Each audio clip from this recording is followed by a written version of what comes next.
Pourquoi la France ne deviendra jamais un acteur international de la silver economy et même du marché des seniors?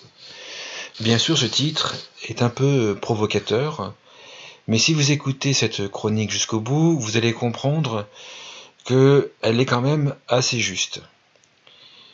La plupart des acteurs de la silver economy en France font un constat. Les acteurs du champ du grand âge, et là je parle vraiment de la silver economy, je ne parle pas du marché des seniors, des jeunes seniors, mais je parle de la silver economy.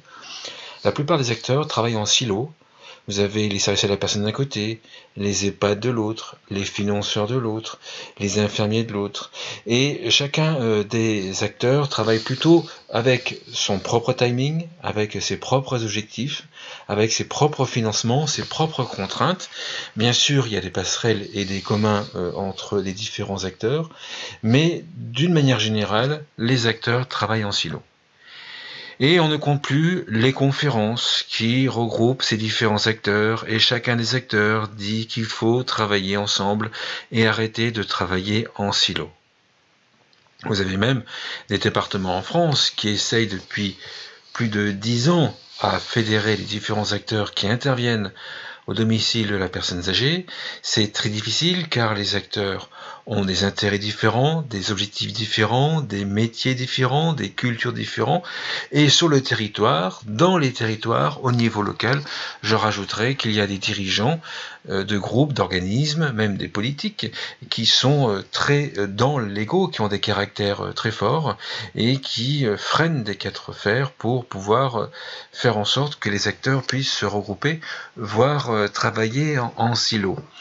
Mais d'une manière générale, ce qui bloque et ce qui va empêcher, à mon sens, à la France de devenir un acteur de la silver economy, mais cela empêche également dans d'autres secteurs d'activité de devenir des acteurs importants dans différents secteurs d'activité, c'est la culture française. C'est l'individualisme français. Si l'on regarde très attentivement avec j'allais dire une vision de psychologue, les conférences sur la silver economy, mais aussi les conférences dans l'intelligence artificielle ou encore dans l'environnement, on s'aperçoit, si on analyse ça précisément, que la culture individualiste est le socle qui va, ou le frein principal, qui va empêcher ces différents acteurs de travailler ensemble. Dans d'autres pays comme l'Allemagne, où je suis très souvent basé, nous avons également des acteurs qui travaillent en silo. Alors c'est pas forcément les mêmes silos, ça dépend plutôt des Länder, voire des régions plus petites en Allemagne par rapport au fédéral, mais vous avez également des acteurs qui travaillent en silo. Cependant, vous avez une culture qui est différente, et les Allemands travaillent plus facilement entre eux sans avoir à le proclamer. La culture collective que l'on retrouve dans les pays comme l'Allemagne va favoriser et favorise le développement de la silver economy et le développement de services auprès des personnes âgées, par exemple à domicile. En France, nous avons une culture individualiste, et cette culture individualiste fait que la France, à mon sens, ne deviendra jamais un acteur important de la silver economy, ne serait-ce que parce que d'autres pays n'attendent pas la France, mais ensuite, d'autres pays ont une culture plus collective, ou ont des régimes politiques, même si bien sûr je ne fais pas la promotion de ces régimes politiques, qui, comme la Chine, vont suivre l'ordre du pouvoir de s'intéresser à la silver economy et de se développer sur la silver economy. Ceci dit, bien sûr, il ne faut pas mécomprendre mes propos. Ce n'est pas parce que la France, à mon sens, ne deviendra jamais un acteur de la silver economy important au niveau international que vous n'aurez pas des fleurons français qui seront des champions et qui sont des champions dans la silver economy et le marché des seniors.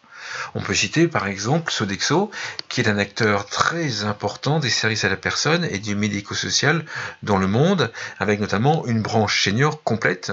Il faut rappeler par exemple que Sodexo possède le deuxième réseau de services à la personne aux USA par exemple.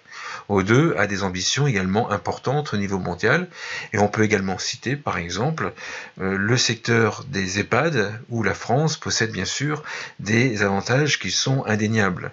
Mais ce sont à chaque fois des acteurs individuels qui, quelque part, profitent de l'action sur la silver economy actuelle pour se développer. Au final, je ne dis pas que c'est bien ou que c'est mal. En France, il y aura des acteurs importants qui vont se développer, et donc il y aura des success stories sur la silver economy, mais je pense que la France ne deviendra pas, en tant que telle, un acteur important de la silver economy sur le plan international.